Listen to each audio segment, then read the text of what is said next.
شیطان الرجیم بسم اللہ الرحمن الرحیم۔ چوتھا حصہ ہمارا شروع ہے آیت نمبر 254 سے۔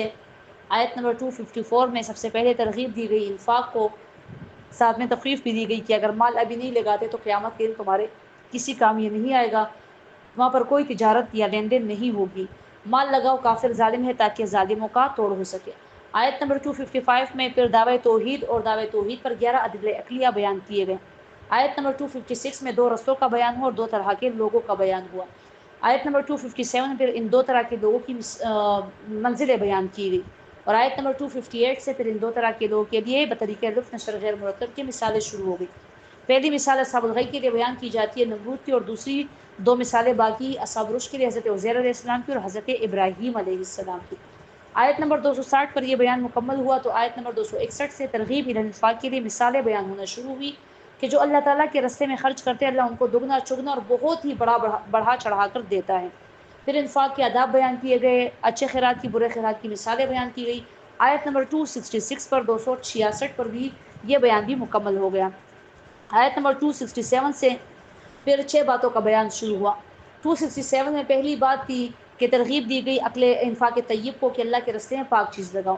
دوسری بات تھی آیت نمبر 268 میں کہ بخل کا وسوسہ شیطان ڈالتا ہے۔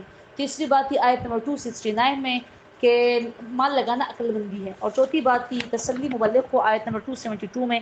آیت نمبر 273 میں مال کے مصارف بیان کیے گئے کہ مال کہاں پر خرچ کرو گے، اور آیت نمبر 275 میں کل کے سبق میں ہم نے چھٹی بات شروع کی ہے، اور وہ ہے زجر دیا جاتا ہے بخلاؤں کو کہ بخل تم کر رہے تھے، مال سے تمہیں محبت تھی، کسی کو اللہ کے نام پر نہیں دے رہے تھے، حتیٰ کہ اب تم کسی کو قرض بھی مفت میں نہیں دیتے بلکہ اس پر پیسے کماتے ہو، بخیل بالآخر تم سودی بن گئے۔ تو سود کا بیان ہم نے کل کیا تھا، سودی کے لیے وعیدات بھی کل کے سبق میں ہم نے بیان کی تھی۔ آیت نمبر 275 ہم تفصیلاً بیان کر چکے ہیں۔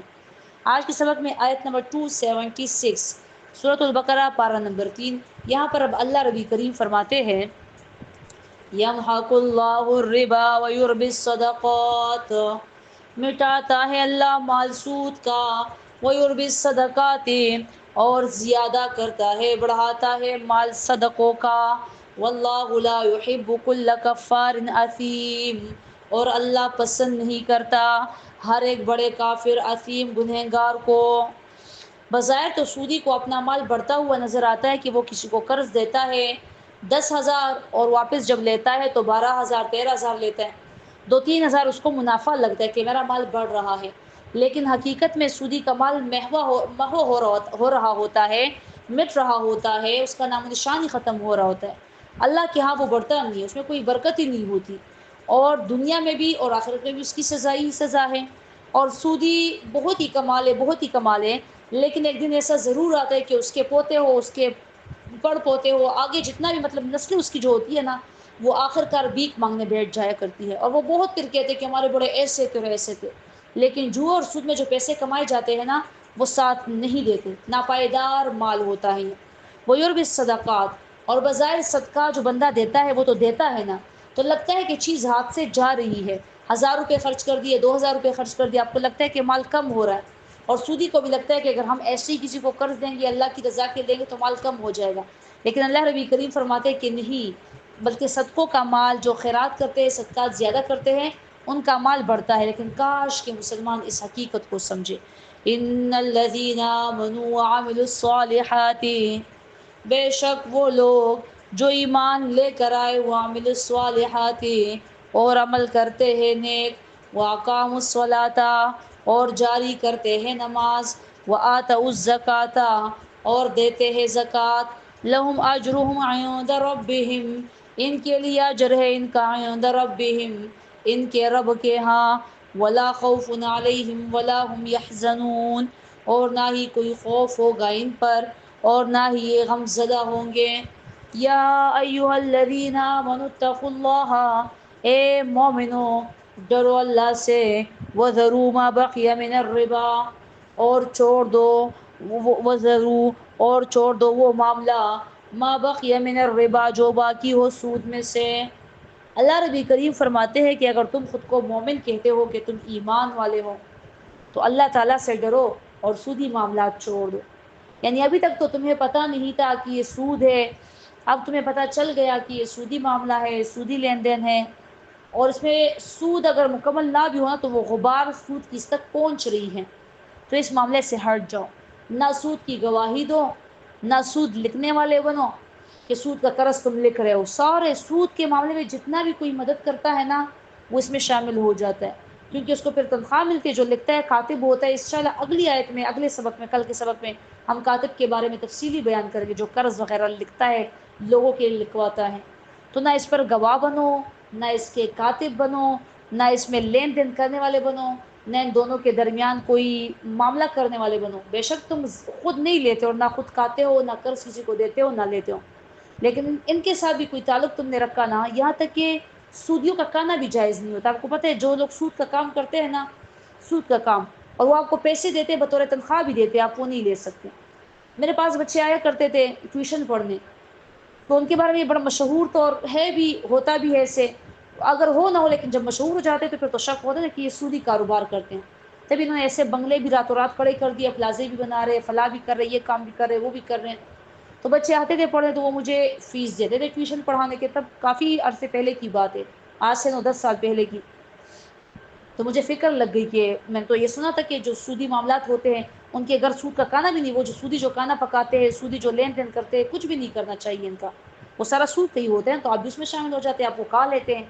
میں نے کہا بھی تنخواہ جو میں لیتی ہوں ان سے، پھر میں نے پوچھا مولانا صاحب سے کس طرح ہوتا ہے، تو انہوں نے کہا کہ اگر ان کا کوئی اور کام ہو، سود کے ساتھ ان کا کوئی اور بھی کاروبار ہو جو یہ کرتے ہو، کیونکہ سودی تو ظاہر کبھی سود نہیں کرتے، وہ تو پیچھے کر رہے ہوتے ہیں نا، آگے انہوں نے کوئی دوسرا کاروبار آگے کیا ہوتا ہے، یا انہوں نے سونے کی دکان ڈالی ہوتی ہے، یا انہوں نے کوئی اور دکان ڈالی ہوتی ہے، اور پیچھے یہ جو ہے تو کوئی وہ کرتے ہیں، وہ سٹہ بازی جس کو، وہ تو خیر جوئے کا ہوتا ہے، جوئے کا ہوتا ہے، یہ سر سود کا کوئی کاروبار ان کا ہوتا ہے، تو وہ تو پیچھے یہ چپکے چپکے سے کرتے، وہ الگ لین دین ہوتا ہے، وہ اکثر موبائل کے ذریعے، واٹس ایپ کے ذریعے کرتے ہیں۔ کہتے ہیں اگر ان کا کوئی اور کاروبار ہے اور ساتھ یہ کر رہے، واقعی دکان کی کوئی ہے، تو پھر آپ اپنی تنخواہ اس میں سے جانیں کہ آپ کی تنخواہ وہ اس میں سے آپ کو مل رہی ہے۔ وہ واقعی ان کا وہ تھا، ان کی باقاعدہ دکان تھی، یہ جیولرس بھی تھے، لیکن پیچھے یہ کام کیا، میں نے کہا وہ تو ہیں، کہتے پھر ٹھیک ہے، لیکن اگر صرف سودی کاروبار ہوتا ہے نا تو پھر اس کا مال آپ کے نہیں جائز کہ آپ وہ کا ہے، بطور تنخواہ لیتے ہیں، جیسے بھی دیتے ہیں، کیونکہ بینک میں بھی تو ملازم اپنی مزدوری کرتے ہیں نا، اپنی نوکری کرتے ہیں، وہ کون سا اس میں کوئی پیسے رکھواتے یا لین دین کچھ کرتے ہیں، ان کو تو تنخواہ ملتی ہے، اور اسی سودی اس سے ملتی ہے نا، جو لوگ وہاں پر بینک جو سود پر چل رہا ہوتا ہے نا سارا کا سارا، تو وہ اگر اپنی محنت کرتے ہیں، وہاں پر کلرک بھی ہے، وہ وہاں پر صفائی کر رہے ہیں، وہاں پر کچھ بھی کر رہے ہیں، بینک کا سارا مال سود کا ہی ہوتا ہے، اس کو اس میں سے تنخواہ ملے گی تو وہ سودی معاملہ ہی ہے نا سارا۔ تو جب بینک میں سے سودی معاملہ، سود کا پیسہ آپ لیتے تو وہ حرام ہے، تو کہیں اور سے بھی آپ کو مل رہا ہے تو وہ بھی حرام ہے۔ مطلب سود کا کھانا پینا، ان کے گھر کا کھانا پینا جو سود کے پیسوں سے، مطلب صرف ان کا کاروبار سود کا ہی ہو، اگر کوئی اور کاروبار ہو تو پھر وہ آپ وہ کھانا اس میں سے جان سکتے کہ یہ کھانا اس میں سے پکا ہوگا، یہ سے ہوگا، مطلب یہ اتنا حرام کام ہے یہ سود کا، کہ سود کا کھانا پینا، ان کے ساتھ یہ لین دین پیسوں کا، یا آپ کو پیسے دے جو بھی کرے، یا اگر آپ کے گھر آ گئے نا تو آپ کو غبار تو پہنچ گیا، اب آپ نے بذات خود تو وہ نہیں کمائے، نہ آپ نے کوئی قرض کسی کو دیا نہ دیا، لیکن وہ سود کا پیسہ آپ کے گھر آ گیا، تو وہ کیا ہوا، وہ سود کا پیسہ ہے اور یہ حرام ہے۔ تو کوئی بھی ایسا معاملہ ہونا، وہ ضرور ما بقیہ من الربا، سود خوروں کے ساتھ تعلقات ہی ختم کر دو، کیونکہ وہ تمہارے گھر آتے، تم ان کے گھر جاتے، تو لازماً کھانا پینا پھر ہوتا ہے نا، تو جو حرام کا کھائیں گے، اور پھر ایسا حرام کہ جو اللہ تعالیٰ کو ناپسندیدہ ہے، کیونکہ آج کل تو ہر کسی کے اگر زیادہ نہ ہو تو تھوڑا بہت حرام ہر گھر میں پہنچ رہا ہے، معاملات بالکل بھی صاف نہیں ہوتے اب، ایسا بالکل حلال رزق وہی کماتے ہوں گے جو بالکل اپنے ہاتھوں سے کوئی سبزی کاٹتے ہیں، پھر اس کو گاڑی میں ڈالتے ہیں، پھر اس کو اپنی قیمت پر فروخت کرتے ہیں، نہ اس میں جھوٹ بولتے ہیں، نہ دھوکہ کرتے ہیں، نہیں تو اگر فروٹ بھی بیچ رہا ہے، سبزی بھی بیچ رہا ہے، جوتوں کی دکان ہے، کپڑے کی دکان ہے، ہر جگہ، یا وہ کبھی جھوٹی قسم کھائیں گے یا کچھ جھوٹ بولیں گے، حرام کی وہ پھونک تو اس میں آئی جاتی ہے نا، تو آ جاتا ہے حرام، چاہے آپ کوئی تنخواہ ہو، آپ نے چھٹی کر لی ہے تو یہ مطلب اس میں شبہ آ جاتا ہے، شائبہ اس میں آ جاتے ہیں حرام کا، لیکن یہ جو سود کا کام ہے تو یہ انتہائی درجے کا حرام ہے، اور اس کو فی الوقت چھوڑ دینا چاہیے، اگر کسی کو کا ہو ایسا، کسی کے اپنے ہو، کسی کے باپ ہو، بھائی ہو، ہسبینڈ ہو، گھر والے ہو، کوئی بھی ایسا سودی معاملہ ہو نا جن کا، تو وہ ضرور ما بقیہ من الربا، اللہ ربی کریم فرماتے ایسے معاملات تم چھوڑ دو۔ بعض اوقات یہ بھی ہوتا ہے کہ انسان قرآن کریم کے آگے بیٹھ جاتا ہے، اس کو پتہ چل جاتا ہے کہ سارے کا سارا معاملہ جو ہے تو یہ سود کا ہے، بعض اوقات یہ ہوتا ہے نا کہ انسان کو پتہ چل جاتا ہے کہ یہ معاملہ جو ہے تو یہ سود کے، جیسے آپ کو پتہ چل گیا، آپ کو اب سے پہلے نہیں پتا تھا یا اتنا خاص نہیں پتا تھا، تو پتہ چل جاتا ہے کہ گناہ ہے، لیکن چھوڑتا پھر بھی کوئی نہیں ہے، کہتے اب نوکری چھوڑوں تو میں تو فقیر بن جاؤں گا، تو میں تو اب پھر سوال کروں گا، اب میں کیسے کروں گا؟ نہیں، اپنے نوکری ڈھونڈو اور اللہ ربی کریم سے مدد مانگو، اللہ ربی کریم سے دعا کرو کہ اللہ میرے لیے خیر کا وسیلہ بنا دے رزق حلال کا، کہ میں یہ سودی لین دین یا اس میں جو تھوڑا بہت میں شامل رہی ہوں یہ مجھے معاف فرما دے اور مجھے اس سے نکال دے۔ جب صدقے دل سے کوئی بندہ گناہ سے نکلنا چاہتا ہے نا، اللہ ربی کریم اس کو نکال دیتا ہے اس گناہ سے۔ وَذَرُوا مَا بَقِيَ مِنَ الرِّبَا، سن لیا کہ یہ حرام ہے، یہ سود ہے، اسی وقت وہ معاملہ چھوڑ دو۔ بعض اوقات انسان کو پتہ چل جاتا ہے لیکن وہ چھوڑ نہیں پاتا، اب اس میں کمائی ایسی ہوتی ہے، پیسے اتنے ہوتے ہیں، اس کی ساری آسائشات خواہشات اسی سے اس کو اویلیبل ہوتی، اسی سے اس کو مہیا ہوتی ہے، تو وہ پھر خفا ہوتا ہے نا۔ تو اللہ فرماتے ہیں خفا نہ ہو، اگر تم مومن ہو تمہیں سودی معاملات لین دین آج سے ہی سارے ترک کر دینے چاہیے، چاہے وہ موبائل کے ذریعے ہو۔ موبائل کے ذریعے طرح طرح کے کام ہوتے ہیں، میں نے کہا نا کہ چیز بیچ میں موجود ہی نہیں ہوتی، اور چیز بیچتے ہیں، ایک دوسرے کو بیچتا ہے، دوسرا تیسرے کو چیز بیچتا ہے، اس کو پیسے مل جاتے ہیں۔ یہ آئی ڈیز وغیرہ جو بیچتے ہیں، اس نے اس کو آئی ڈی بیچ دی، اس نے اس کو آئی ڈی بیچ دی، اور اتنے پیسے، بیچ میں چیز کیا تھی؟ کچھ بھی تو نہیں تھا نا، گیم کی آئی ڈی بیچتے یا کسی اور چیز کی، یہ سارے کا سارا سود ہے۔ کوئی بھی کر رہا ہے ارد گرد، آج کل نوجوان لڑکے لڑکی اسی چیز میں مبتلا ہے، موبائل کے ذریعے پیسے کماتے ہیں، گیمز کے ذریعے۔ اسی طرح یہ آن لائن جو آج کل بہت سارے طریقے نکلے ہوئے، تو بس اسٹوڈنٹس کو تو نہیں پتہ ہوتا نا، اکثر ان کا جال یہ نوجوان لڑکے اور لڑکیاں ہی ہوتی ہیں، آن لائن کاروبار کرے اور پیسے کمائے اور یہ کرے اور وہ کرے، اور اس میں مبتلا کر دیا جاتا ہے ان کو، اور پھر کسی کو آئی ڈی بیچنے میں مبتلا کر دیا جاتا ہے، کسی کو کسی اور چیز میں، اور سود کا پیسہ گھر میں آ جاتا ہے۔ اللہ ربی کریم فرماتے ہیں وَذَرُوا مَا بَقِيَ مِنَ الرِّبَا، اور چھوڑ دو وہ معاملے جو باقی ہو سود میں سے، إِن كُنتُم مُؤْمِنِينَ، اگر ہو تم مومن، فَإِن لَّمْ تَفْعَلُوا فَأْذَنُوا بِحَرْبٍ مِّنَ اللَّهِ وَرَسُولِهِ۔ بہت ہی سخت بات ہے یہ، یہاں پر بہت ہی غصے والی بات ہے اس آیت میں، یعنی جب یہ بندہ پڑھتا ہے نا یہ والی بات جو اللہ ربی کریم نے اس آیت میں کہی نا، بندے کے رونگٹے کھڑے ہو جاتے ہیں، دل کانپ جاتا ہے، جسم لرز اٹھتا ہے۔ اللہ ربی کریم فرماتے ہیں ایسی سختی کے ساتھ اللہ ربی کریم نے کسی کام سے بھی منع نہیں کیا۔ آپ کو پتہ ہے قتل بھی گناہ ہے، زنا بھی گناہ ہے، سارے گناہ ہیں، بدرجہ اولا گناہ ہے، بڑے بڑے گناہ ہے سارے، جھوٹ بھی بڑا گناہ، غیبت بھی بڑا گناہ، لیکن سود سے اللہ ربی کریم نے جس سختی کے ساتھ منع کیا ہے نا، ایسی سختی کے ساتھ کسی بھی اور جرم یا گناہ سے منع نہیں کیا۔ اللہ ربی کریم فرماتے ہیں اگر اب بھی تم کہتے ہو اس میں کیا ہے، اگر کر لیتے، نوجوان لڑکی ہے، جیب کا خرچہ ان کے جیب میں آ جاتا ہے، ہر چیز ان کو سود لگتی ہے، اگر کر لیا تو کیا وہ نوجوان لڑکے ہیں، آپ موبائل کے ذریعے سارا کچھ کرے تو کیا وہ اپنا جیب میں خرچہ آ گیا، ہم تو فارغ ہیں نا اس سے، ہم وہ ہے بس وہ اپنا کر رہے ہیں نا۔ ماں باپ بھی یہ کہتے ہیں، بہن بھائی بھی یہ کہتے ہیں، یا گھر کے بڑے یہ کہتے ہیں، کہہ رہے خیر ہے بس یہ خود ایسا ایسا سمجھ جائیں گے، یا گھر کا سربراہ ہے وہ کما رہے، اگر یہ اب ایسے سود کا کاروبار چھوڑ دیں، اب یہ بینک کی نوکری چھوڑ دیں، پھر ہم کیا کریں گے؟ خیر ہے بس کرتا رہے، اللہ سے معافی مانگتے رہیں گے۔ اللہ فرماتے ایسا نہیں ہے کہ تمہیں پتہ چل بھی گئی یہ سود ہے اور تم وہ پھر بھی کرو گے، تو اگر تم اس کو کرتے رہے سودی لین دین کو، اسی طرح تم نے اس کو جاری رکھا، تو سنو فَإِن لَّمْ تَفْعَلُوا فَأْذَنُوا بِحَرْبٍ مِّنَ اللَّهِ وَرَسُولِهِ۔ فَإِن لَّمْ تَفْعَلُوا، پس اگر تم نے نہ کیا یہ کام، یعنی ما بقی من الربا، اس کو نہ چھوڑا، فَأْذَنُوا بِحَرْبٍ مِّنَ اللَّهِ وَرَسُولِهِ، تو سنو اعلان جنگ من اللہ، اللہ کی طرف سے، وَرَسُولِهِ، اور اللہ کے رسول کی طرف سے۔ اللہ فرماتا ہے پھر تم میرے ساتھ میدان جنگ میں ہو، پھر تم مجھ سے حالت جنگ میں ہو، میں تم سے جنگ کا اعلان کرتا ہوں، اور بھلا اللہ سے کوئی جنگ کر سکتا ہے؟ بھلا اللہ کو کوئی کمزور کر سکتا ہے؟ بھلا اللہ کو کوئی شکست دے سکتا ہے؟ ذرا سوچئے، کیا آپ اللہ سے جنگ کر سکتے ہیں کھلی آنکھوں سے؟ کوئی آپ سے کہے کہ آج اللہ سے جنگ کرو، آپ کیا کہیں گے؟ پاگل ہو گئے ہو، دماغ خراب ہے تمہارا، تو مجھے اللہ سے جنگ کرنے کا کہہ رہے ہو؟ کوئی بہت ہی گنہگار آدمی کیوں نہ ہو، وہ کبھی یہ زبان سے تسلیم نہیں کرے گا کہ ہاں میں اللہ سے جنگ کرتا ہوں یا کر رہا ہوں، لیکن در حقیقت سودی اللہ تعالیٰ سے جنگ کر رہے ہوتے ہیں۔ وہ جب سود نہیں چھوڑتے، اس کے لیے جواز ڈھونڈتے ہیں نا، تو وہ اللہ تعالیٰ کے ساتھ اعلان جنگ کر لیتے ہیں کہ ہاں اللہ، میں تمہارے ساتھ اور تمہارے رسول کے ساتھ حالت جنگ میں ہوں، اور میں لڑتا ہوں تم سے اور تمہارے رسول سے، الاعوذ باللہ، استغفر اللہ۔ اللہ سے جنگ کر کے انسان کو حاصل کیا ہوگا؟ انسان ہی کمزور ہوگا، نیست و نابود ہوگا، دنیا میں بھی اور آخرت میں بھی۔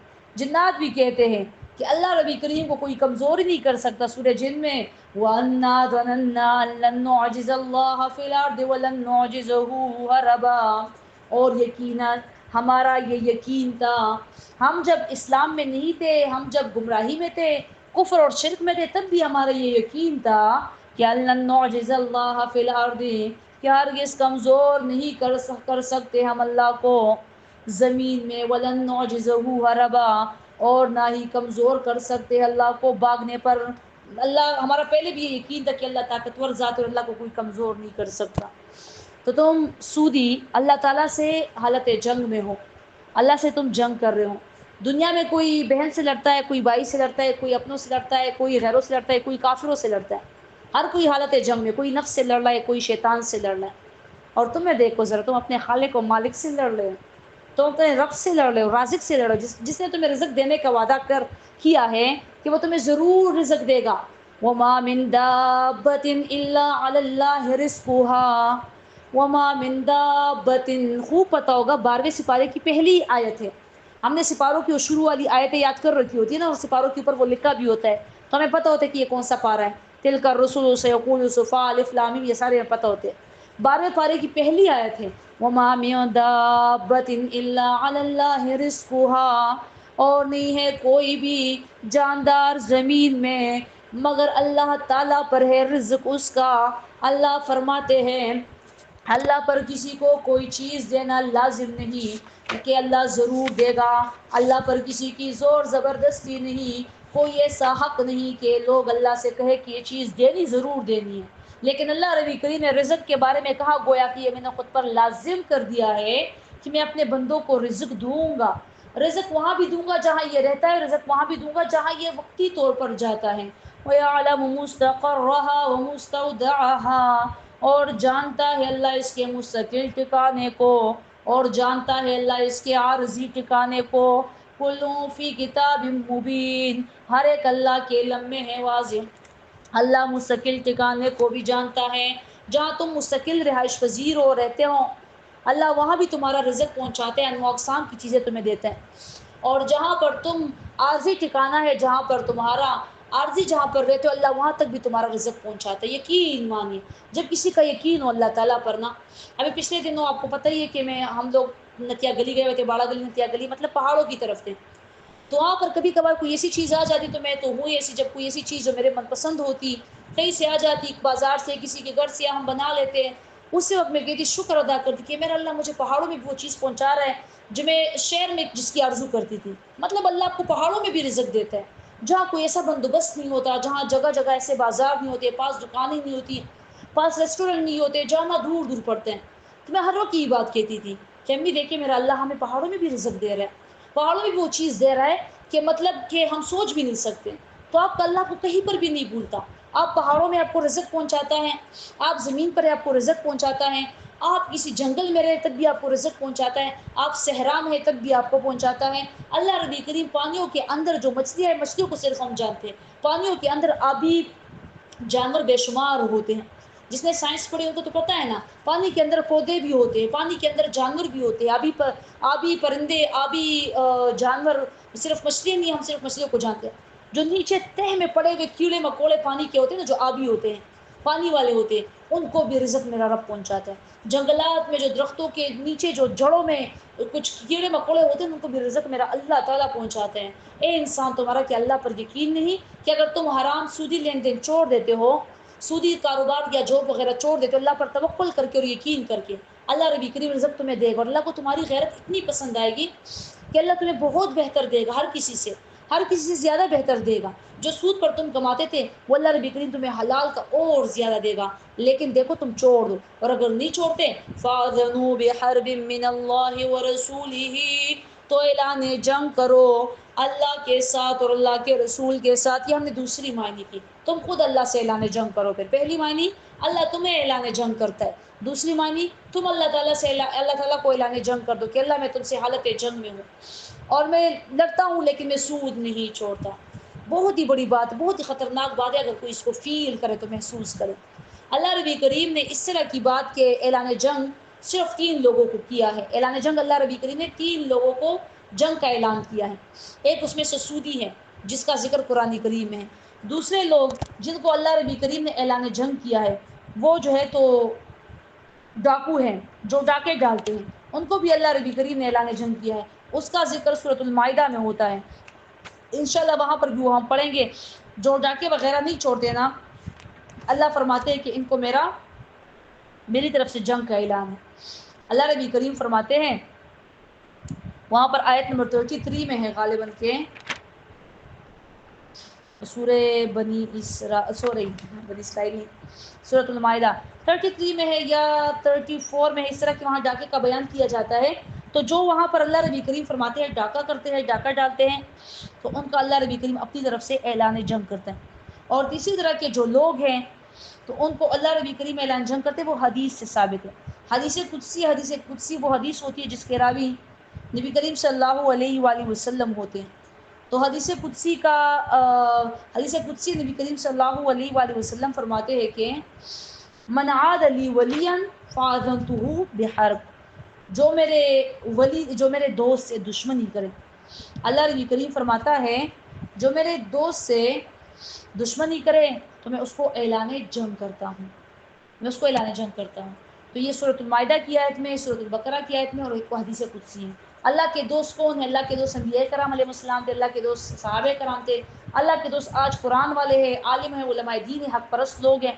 ان سے اگر کوئی دشمنی کرتے ہیں تو اللہ تعالیٰ ان سے خود اعلان جنگ کرتے ہیں. ان کی طرف سے اللہ تعالیٰ لڑتا ہے. اللہ لڑتا ہے ان کی طرف سے. اس وجہ سے علماء کو، حق پرست لوگوں کو، سچے لوگوں کو لوگوں سے ڈرنا نہیں چاہیے اور نہ لوگوں سے زیادہ مقابلے کرنے چاہیے. اللہ نبی کریم ہے ان کی طرف سے مقابلہ کرنے کے لیے. فَأَذَنُوا بِحَرْبٍ مِّنَ اللَّهِ وَرَسُولِهِ، تو اعلان جنگ سنو من اللہ کی طرف سے، وَرَسُولِهِ اور اللہ کے رسول کی طرف سے.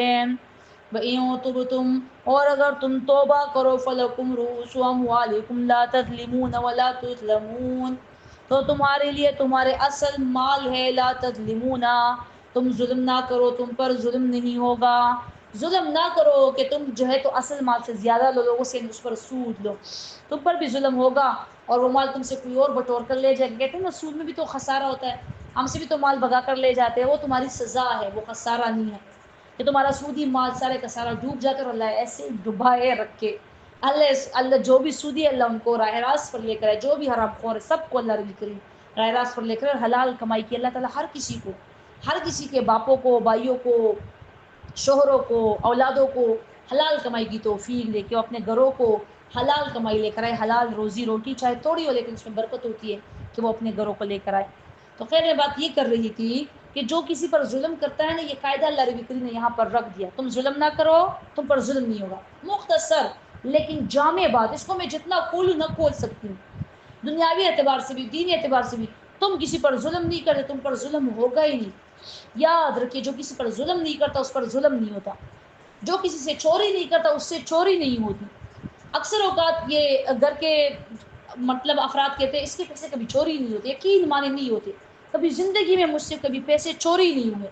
کبھی زندگی میں مجھ سے کوئی چیز میری گم جاتی ہے، میں کہیں رکھ کر گم جاتی وہ چیز مجھ سے، لیکن وہ مجھے مل جاتی ہے واپس. یعنی چوری نہیں ہوتی کوئی بھی چیز. الحمدللہ ثم الحمدللہ. نظر نہ لگ جائے، کیونکہ مجھے پتہ ہے کہ جب بندہ کسی کی چیز کی طرف نظر اٹھا کر صرف اس وجہ سے بھی نہ دیکھے کہ میں اس کی اجازت کے بغیر استعمال کروں، تو اس کی چیز کو کوئی کیسے ہاتھ لگا سکتا ہے؟ نہیں لگا سکتا. پیسے ویسے جو بھی چیز ہو نہیں گم ہوتے. اکثر لوگ کہ میں دیکھتی ہوں پیسے گم ہو جاتے، یہاں رکھا وہاں رکھا، اور میں ایسے بے پرواہ انداز میں ہر جگہ، کیونکہ میرے پاس شورا کے پیسے بھی ہوتے ہیں، کمیٹیوں کے پیسے بھی ہوتے ہیں. کبھی میں ڈر بھی جاتی ہوں کہ صحیح ہے اتنا بھی وہ نہیں ہونا چاہیے یقین اور اعتماد، اور ہر کسی میں شیطان بھی آ سکتے ہیں، اور طرح طرح کے لوگ گھر بھی آتے ہیں، مدرسے بھی آتے ہیں، ہر جگہ. لیکن پھر بھی میرا دل مطمئن ہوتا ہے کہ آپ نے کبھی کسی کی چیز کی طرف نگاہ بھی نہیں اٹھائی. کسی کی چیز چوری کرنا تو بڑی دور کی بات ہوتی ہے نا.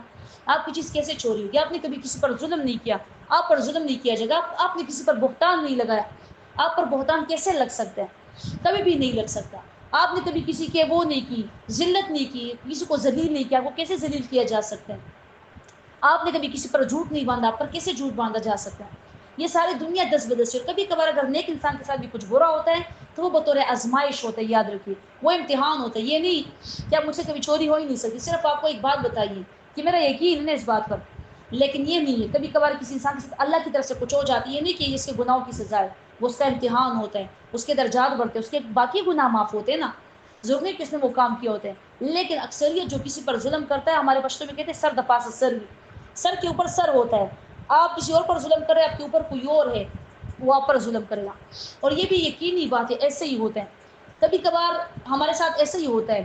مطلب یہ بھی ہماری غلطیاں بھی نہیں بتانی چاہیے، لیکن ایسا ہوتا ہے جب کبھی کبھار میں کسی پر کوئی زیادتی کرتی ہوں، مجھے انسان میں بھی کوئی زیادتی نہیں ہوتی لیکن وہ مجھے لگتی ہیں کہ میں نے کسی بچے کو ڈانٹا یا میں نے کسی کو غصہ کیا یا میں نے کسی کے ساتھ برا کیا، اور میں چاہتی بھی ہوں کہ مجھ سے دنیا میں نکل جائے، میرے ساتھ بھی دنیا میں ہو. خیر شام کو ہی میرے ساتھ ہو جاتا ہے، پھر مجھے یاد آ جاتا ہے او میں نے اس کو تکلیف دی تھی، اب دیکھو شام کو مجھے تکلیف پہنچ گئی. ہوتا ہے ایسا، ہم کسی کو رلاتے ہیں ہم بھی رلائے جاتے ہیں، ہم کسی کو تکلیف دیتے ہیں ہمیں بھی تکلیف پہنچتی ہے. اور میں اس پر خوش بھی ہوتی ہوں کہ میں نے کسی کے ساتھ صبح کیا، شام کو ہی مجھ سے نکل جائے تو بڑی اچھی بات ہے. آخرت کے حساب کتاب سے اللہ تعالی ہمیں بچائے.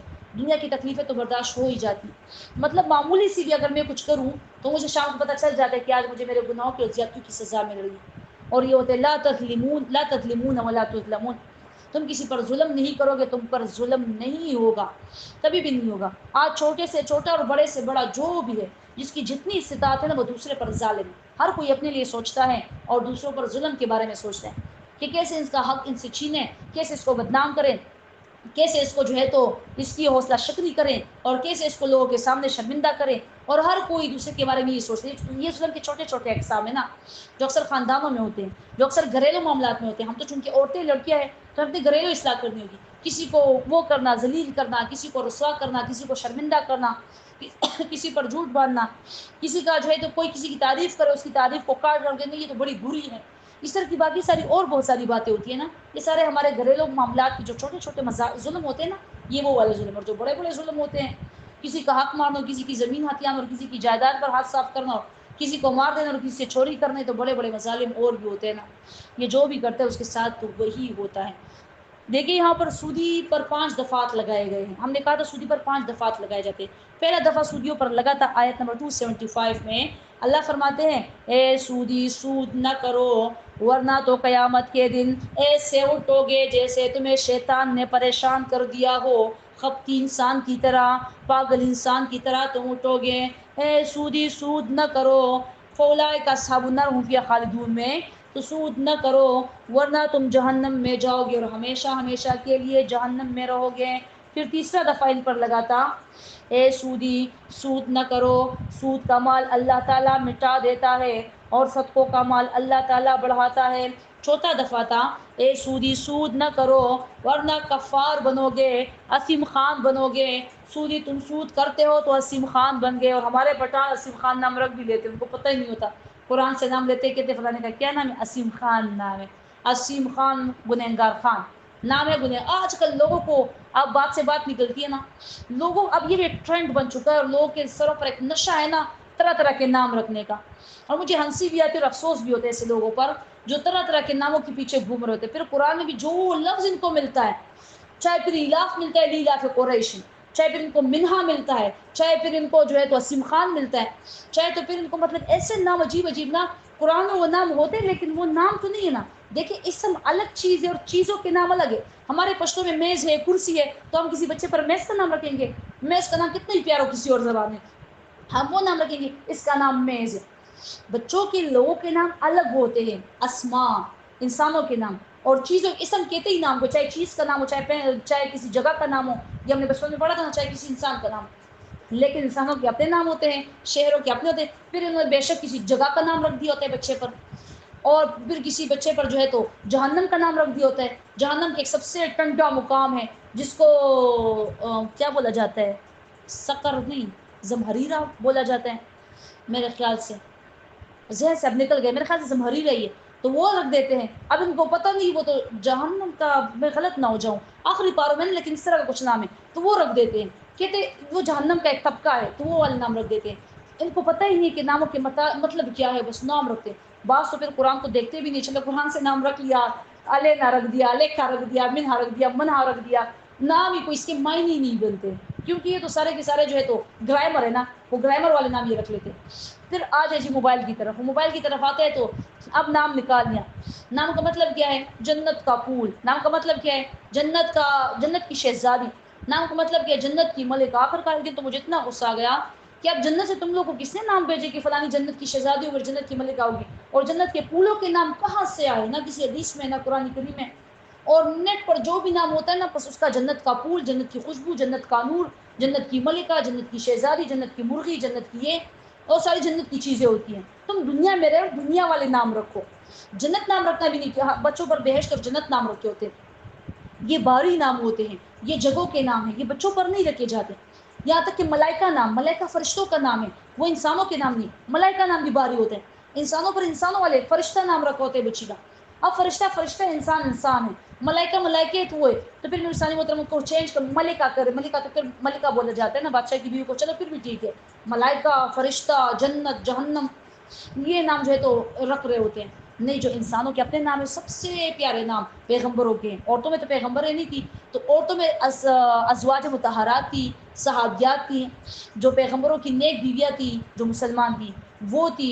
یہ سارے کے سارے نام ہیں نا. یقین مانے مجھے تو یہ نام اتنے پسند ہے، اس لیے میں سوچ رہی تھی کاش کہ مجھے میرا نام رکھنے کا یہ خود ہی مجھے وہ دیتے نا، کیا کہتے ہیں، مجھے خود یہ بچپن میں تو ہمیں سمجھ ہی نہیں تھی اور خود مجھے مطلب چوائس دی جاتی کہ تم کون سا اپنا نام رکھو گی. کاش میں یا عائشہ رکھ لیتی، یا رقیہ رکھ لیتی، کلثوم رکھ لیتی، زینب رکھ لیتی، فاطمہ رکھ لیتی. یہ کیسا نام انہوں نے مجھ پہ رکھا ہے.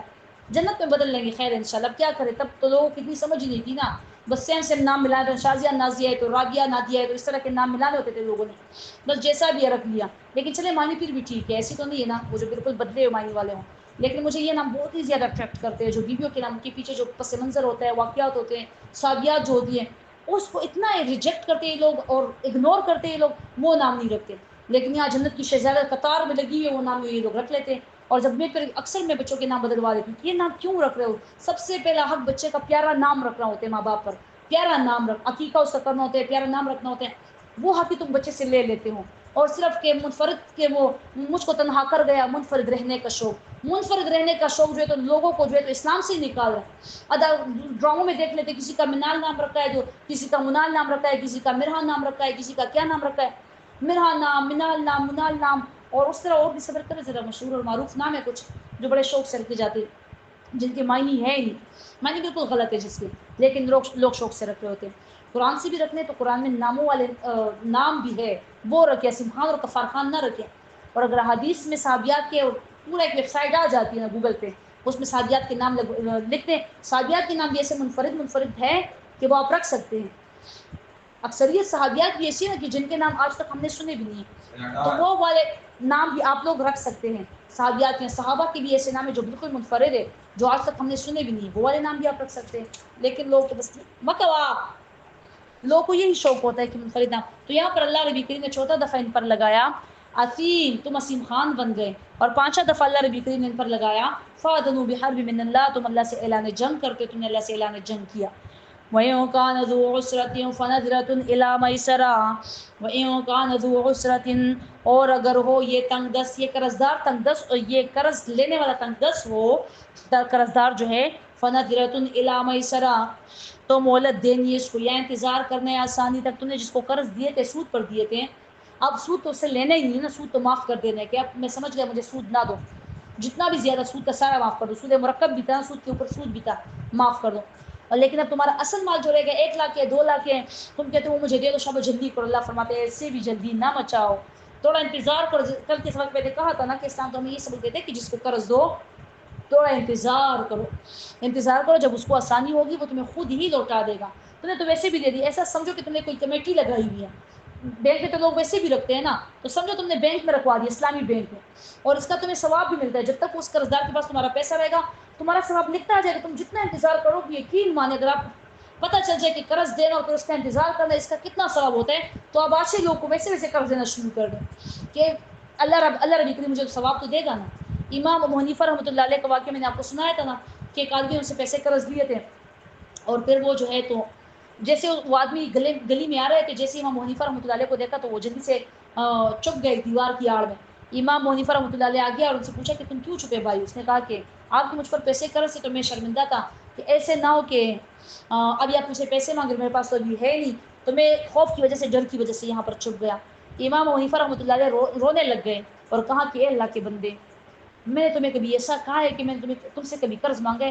تم نے مجھے اللہ کے سامنے شرمندہ کر دیا. کہ ابو حنیفہ ایسا ہے کہ وہ لوگوں کو قرض دے کر پھر ان کو شرمندہ کرتا ہے یا ان سے مانگتا ہے. کیا تمہیں میں ایسا لگا کہ تمہیں مجھ سے خوف محسوس ہوا؟ تمہیں مجھ سے ڈر لگا کہ میں بھی تم سے تمہارے پیسے مانگوں گا، وہ میں تمہیں دے کر بھول بھی چکا تھا اور تم مجھ سے چھپ رہے ہو کہ میں تم سے پیسے مانگوں گا۔ اللہ کے بندے، یہ پیسے میں نے تمہیں معاف کر دیے، لیکن آئندہ ایسے نہ کرنا کہ میرے خوف کی وجہ سے کہ میں نے تمہیں قرض دیا اور تم مجھ سے چھپ جاؤ۔ ایسے ہی لوگ آج کل کرتے ہیں نا، اور اکثر اوقات جس نے قرض دیے ہوتے ہیں وہی اپنے قرض لینے والا جس نے قرض دیا اس کو مار دیتا ہے، وہ اس سے اپنا حق مانگ کر یہ مار دیتا ہے۔ تو خیر، میں بات یہ کر رہی تھی کہ امام حنیفہ رحمۃ اللہ نے وہ قرض ان کو معاف کر دیا۔ ان کے بارے میں آتا ہے کہ وہ اگر کسی سے قرض لیتے تھے، کسی کو قرض دیتے تھے، تو وہ اس گھر کے سائے میں بھی کڑے نہیں ہوتے تھے کہ ایسے نہ ہو یہ بھی سود میں آ جائے کہ میں نے اس کو قرض دیا اور اس کے گھر کا سایہ میں استعمال کرتا ہوں۔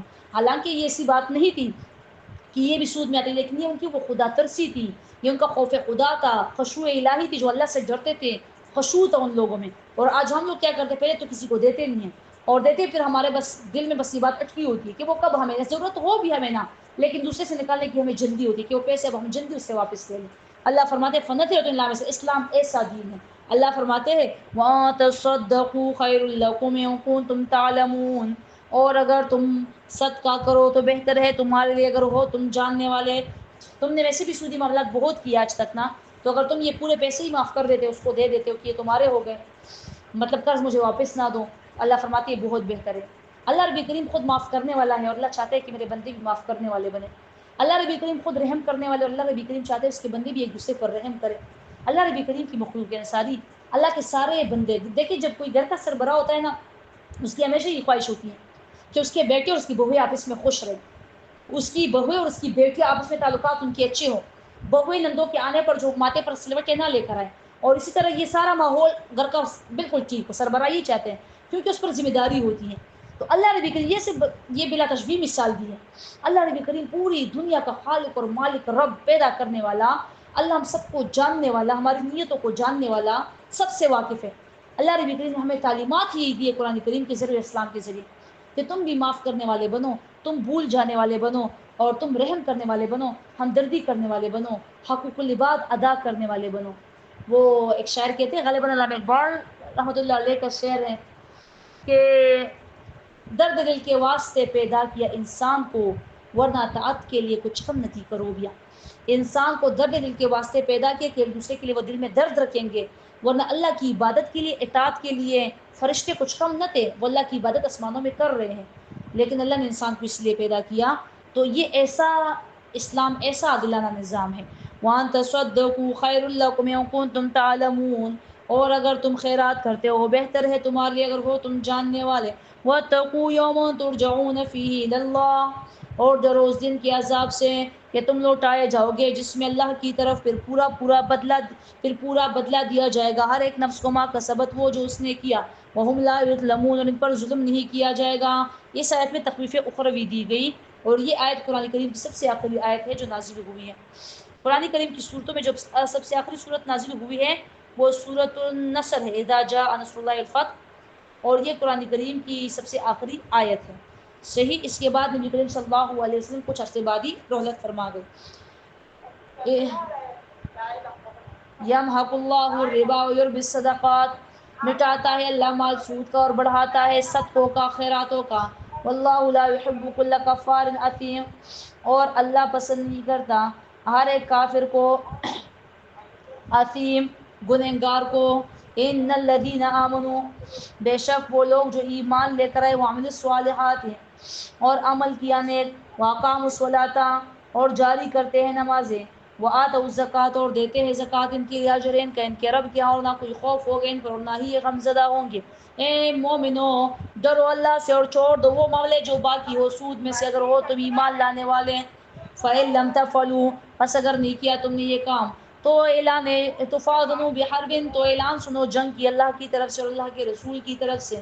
وَإِن تُبْتُم مِّنَ اللَّهِ وَإِن تُبْتُم، اور اگر تم توبہ کرو، فَلَكُمْ رُءُوسُ أَمْوَالِكُمْ، تو تمہارے لیے اصل ہے تمہارے مالوں کا، لَا تَظْلِمُونَ وَلَا تُظْلَمُونَ، تم ظلم نہ کرو تم پر ظلم نہیں ہوگا۔ وَإِن كَانَ ذُو عُسْرَةٍ فَنَظِرَةٌ إِلَىٰ مَيْسَرَةٍ، اور اگر ہو کوئی تنگ دست، فَنَظِرَةٌ، تو مہلت دینی ہے یا انتظار کرنا، إِلَىٰ مَيْسَرَةٍ، آسانی تک۔